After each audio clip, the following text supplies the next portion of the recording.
今次呢，就試下錄下對白啦，唔使淨係睇住個畫面咁悶啦。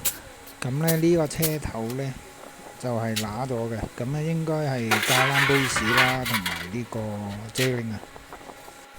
咁啊換架冷呢，換架冷遮鈴呢，就最深入噶啦。咁啊即係換句嚟講呢，副車頭呢要拆到散晒，拆到最入先至換到啦。咁咧拆嘢呢，就其實都冇乜重點啦，件嘢係拆噶啦。咁所以我都唔知講咩好啦。咁不如講下其他嘢啦。咁都有少少重點啦，譬如好似而家咁拆緊個時間鏈啦。咁如果只係小修嘅，可能小修個盤頭啊，咁呢就要對翻鏈嚟拆啦，對翻啲 mark。咁好似而家咁，其實諗住拆晒㗎啦，都要重新再裝過晒呢。其實都唔使對㗎啦。咁件嘢拆晒去，再砌翻晒。咁當然啦，你要好了解副車頭，你就可以好似我咁啦，合埋對眼就件嘢拆就搞掂啦。咁如果第一次拆，其實好多嘢都落翻 mark 啦，對翻 mark 啦。咁整開車頭都整開機器嘢都明㗎啦。咁機器就來去都係咁上下嘅啫，其實。咁呢，而家呢個時代呢，就其實好方便嘅，有個手機，有個相機。咁其實當初呢，我最初就拍片呢，就係為咗呢可以方便我呢睇翻啲螺絲位啊，即係有時拆完啲嘢啊，可以睇翻之前係點樣拆啊，咁可以跟翻晒啲位去裝翻啊。咁其實好方便嘅而家啲科技。咁唔使以前咁又要寫低啊、畫低啊。咁而家唔記得咗喎，咁睇翻條片當咗點拆啊。咁有時試車有陣時試過，點解有啲聲嘅呢？怪聲嘅呢？咁睇翻條片，發覺原來有兩粒螺絲自己冇上翻實。咁知道即刻拆翻去上翻，咁搞掂。咁方便好多啦，好過盲摸摸都唔知邊度響啊！拆翻出嚟有時左揾右揾啊，先至知道自己做漏咗啲乜嘢啊咁咯。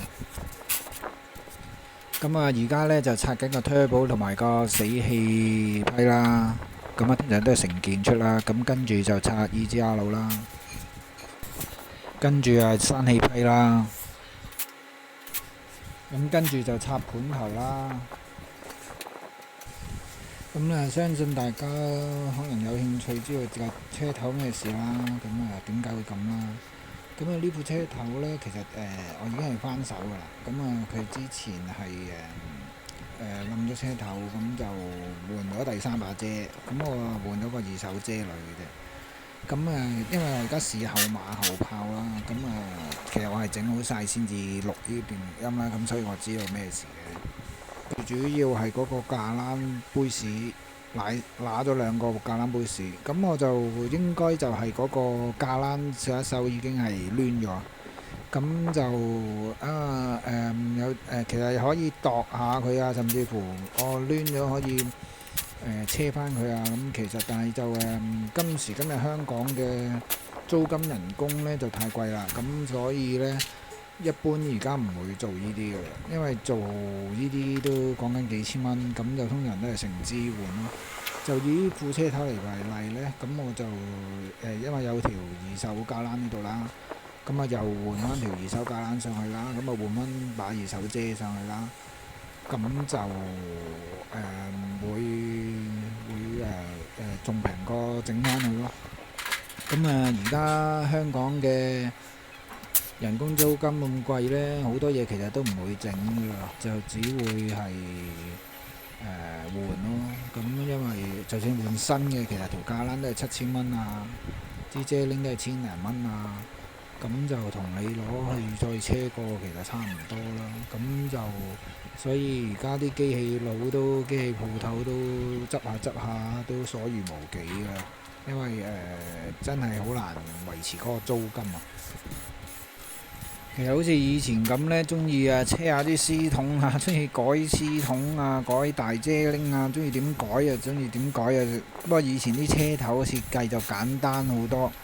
咁就而家呢就精細好多，所以而家呢要改車頭呢，就比以前難好多啦。即係呢，你可能改完之後，你要發覺好多問題啊，太過又要強化好多嘢啊，咁變咗個成本太貴啊。你而家其實有時可能你留意有啲外國呢啲改車嗰啲改車好勁啊！咁呢，但係如果你知道佢嘅價錢呢，你就會明白啦。即係可能呢，買部跑車翻嚟呢，100萬，咁點知原來佢改裝呢，改咗150萬、200萬落去，咁係一啲都唔出奇嘅。咁你要將一部車由可能你買翻嚟200-300匹，哇，改到佢1000匹，咁其實係好大成本啦。咁同埋改完其實係咪真係可以行街呢？行到幾多公里呢？呢個先係一個重點。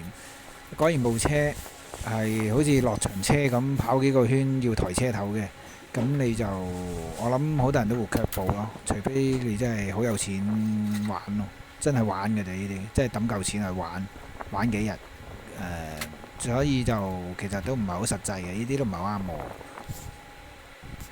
話咁快呢個盤頭拆咗落嚟啦，而家到下裝啦，呢個中缸啦。咁而家拆埋個下鏈啦，跟住拆個油底啊，咁基本上嘅嘢都拆得七七八八㗎。咁呢講咁耐呢，先至講到6分幾鐘啦。咁我都好佩服一啲 YouTuber 啦，佢定時一個禮拜出2-3條片啊，有咁多嘢講啊。咁其實好似我咁呢，冇寫稿冇成嘅，冇主題嘅，咁齋噏。咁好隨意嘅啫，咁反而覺得其實都冇乜問題嘅，自己諗到咩咪講咩咯。今日冇諗到啲咩咪今日錄咯，因為我時候錄音嘅啫嘛，錄落去又唔使一定要對住條片一樣嘢講，可以另外一樣嘢嘅。咁你中意就睇又得，中意聽我鳩噏又得，係咪？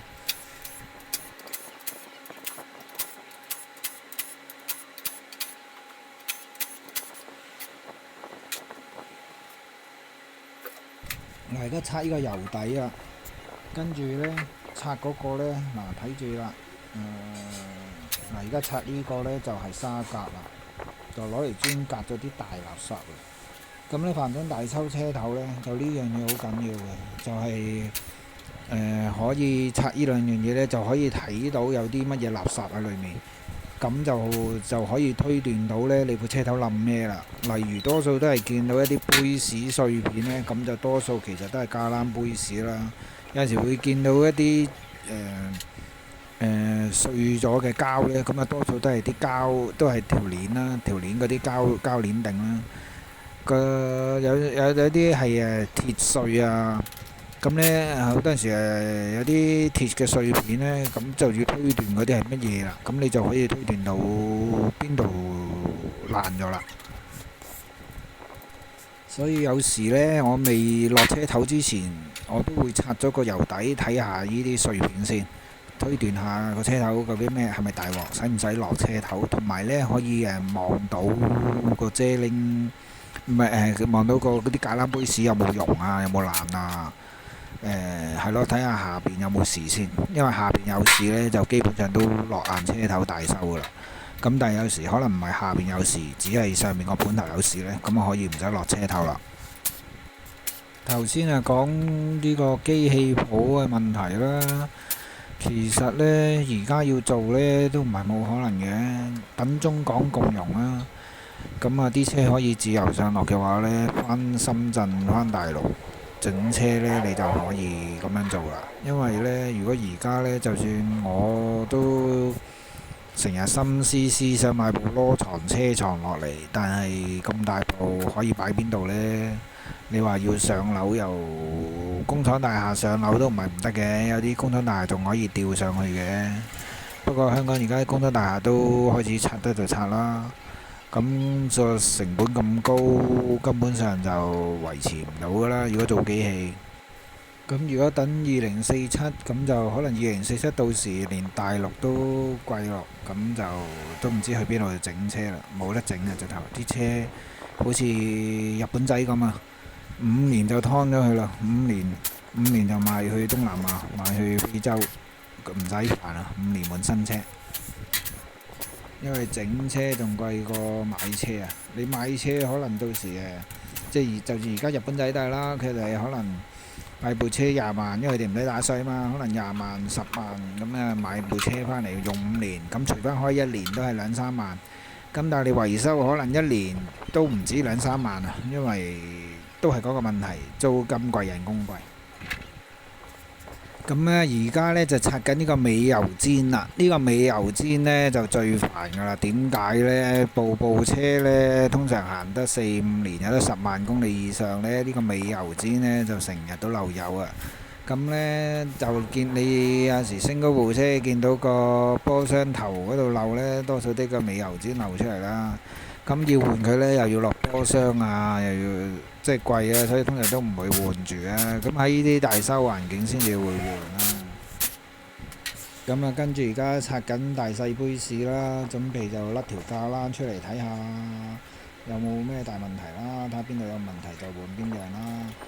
咁啊呢部嚟講我都話啦，我而家事後就知道啦，係條界欄揦咗杯士啦。咁界欄如果換個杯士都仲揦嘅，其實就多數都係攣咗。咁以呢部為例啊，咁因為上一次我就見嗰把遮攣咗隻腳，咁其實都揾唔到原因點解會把遮會攣咗隻腳，咁淨係換咗把遮。咁可能佢攣得把遮腳呢，其實嗰條架欄都有少少輕微攣嘅。有時呢啲呢，就算度到出嚟，你都唔能夠，即係通常我呢，就咁轉下佢睇下順唔順啊。如果手轉都轉得喐條架欄，通常都唔會好差啊。咁有啲好轉都唔順嘅話呢，其實多數都攣咗啦。咁但係有時又好難評估，喂咁輕微，究竟有冇影響呢？咁好似呢部咁就係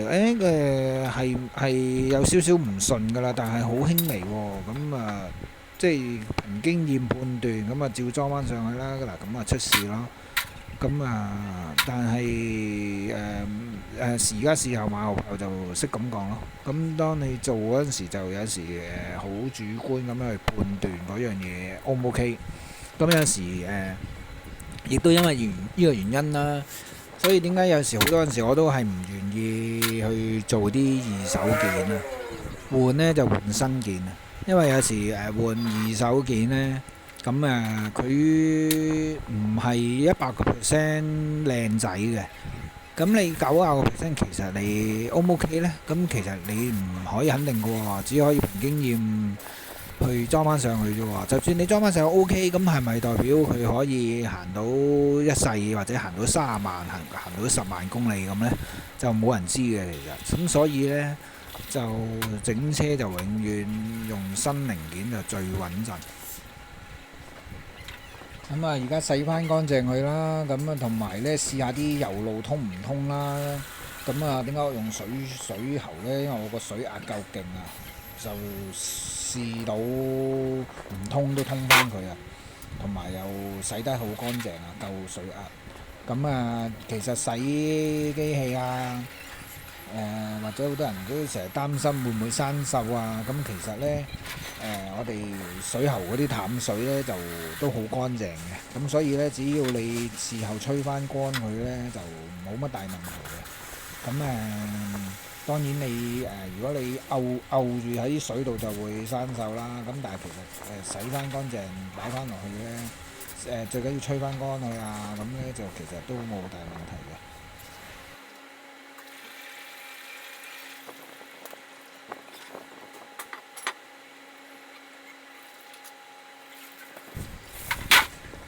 洗乾淨呢，我就最中意呢個銅線刷啦。哇！而家啲銅線刷真係好方便，唔使好似以前咁慢慢用手磨手鏟啊。用個銅線刷散翻乾淨晒佢，咁靚立立又快靚正啊！呢啲技術啊〜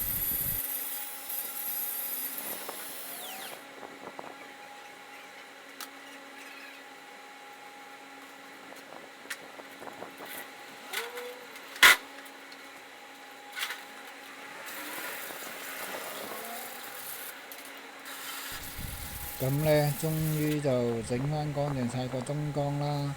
咁跟住就到其他零件啊、機殼啊，整翻乾淨之後就可以開始重新就安裝部車頭啦。